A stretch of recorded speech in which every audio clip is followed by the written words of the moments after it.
Welcome to our channel. Today we how to authorize CapCut drafts with Cloud Sync in the USA. Quick tutorial step by step clearly. Open the CapCut app on your mobile device. Navigate to the Drafts section by tapping on the Drafts tab. Select the draft you want to authorize for Cloud Sync. Tap on the three dots icon located in the upper right corner. From the drop-down menu, choose Authorize Cloud Sync. Follow the prompts to log in or create. Once logged in, review the permissions required for Cloud Sync. Confirm the permissions by tapping the Allow button. Wait for the app to process your request for cloud authorization. Once authorized, you will see a confirmation message indicating that Cloud Sync is enabled. Now, any changes made to your drafts will automatically sync to the cloud.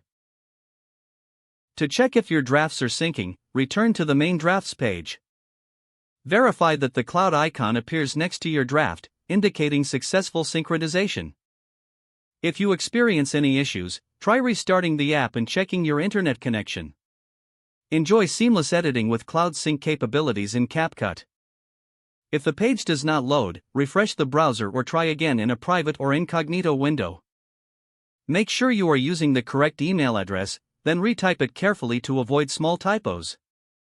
If your password is not accepted, use the reset option and create a new strong password you can remember. Check your spam folder for verification or security emails, then complete any requested confirmation steps.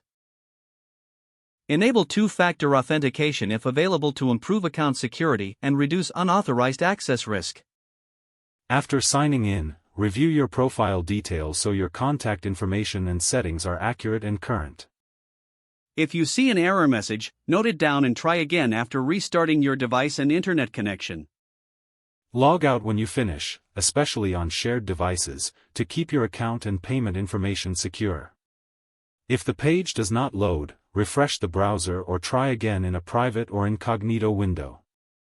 Make sure you are using the correct email address, then retype it carefully to avoid small typos. If your password is not accepted, use the reset option and create a new strong password you can remember. Check your spam folder for verification or security emails, then complete any requested confirmation steps. Enable two-factor authentication if available to improve account security and reduce unauthorized access risk. After signing in, review your profile details so your contact information and settings are accurate and current. Don't forget to like this video and subscribe to our channel for more step-by-step tech guides.